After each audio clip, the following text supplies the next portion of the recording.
Olá, tudo bem?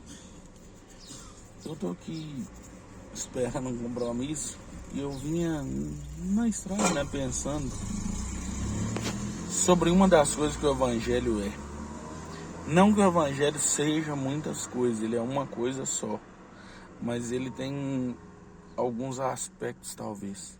E uma das coisas que eu entendi que provavelmente o Evangelho é um pedido de ajuda.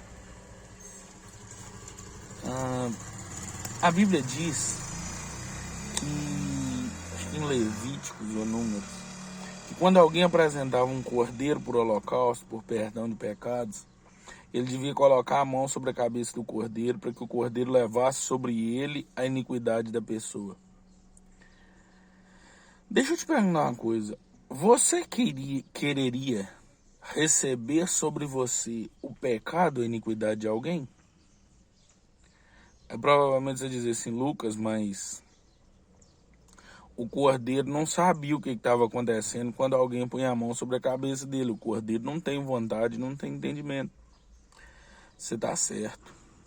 Mas só que aquilo era representação de coisa futura. É o que diz Hebreus. Aquilo representava um cordeiro que um dia, quando tocado, levaria sobre ele a nossa iniquidade. Esse cordeiro é Jesus Cristo. E por que o Evangelho também é um pedido de ajuda? Porque quando eu entendo o Evangelho, eu vou a Cristo não para aceitá-lo. Porque, tipo assim, Deus é... Às vezes esse termo fica parecendo assim, que Jesus é algo muito, até ruim talvez, porque precisa ser aceitado, né? Mas na verdade ele precisa ser desejado por nós. A Bíblia diz que ele virá e ele dará uma coroa de justiça a Paulo, ele diz isso a mim e a todos quanto amarem a sua vinda, aos que desejarem ele. E esse pedido de socorro que eu disse que o Evangelho é por causa do seguinte: quando a gente entende o Evangelho, a gente não vai a Cristo dizendo, Senhor, eu te aceito. A gente vai a Cristo dizendo, Senhor, eu reconheço que eu não tenho esperança. Eu reconheço que eu preciso que você leve a minha iniquidade. Eu preciso que o Senhor resolva esse problema para mim. E você sabe o que é fascinante? O cordeiro lá de Levítico, ele realmente não tinha escolha para dizer, não, eu não vou levar a iniquidade dessa pessoa. Mas ele representa um cordeiro que sim tinha escolha. Um cordeiro que tinha vontades. E na cruz, na noite anterior ao Calvário, ele orou ao Pai dizendo, Pai, se possível for, passa de mim esse cálice, sangue dele eu beba. Sobretudo, não seja feita a minha vontade, sim a tua. Aquele cordeiro de Levítico representa um cordeiro que, tendo vontades, negou a sua vontade para fazer a vontade do Pai.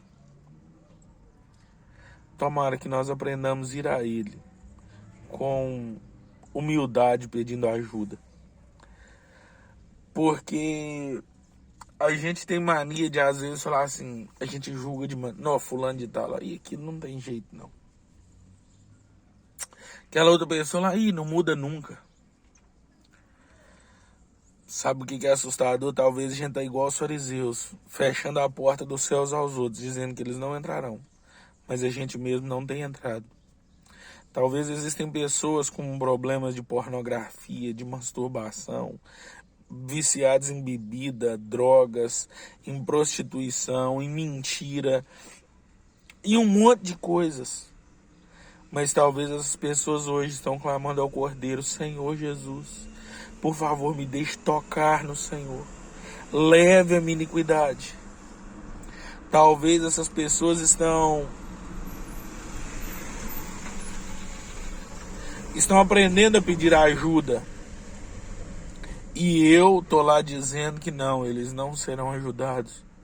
Mas não sou eu o Cordeiro. Não sou eu quem decide.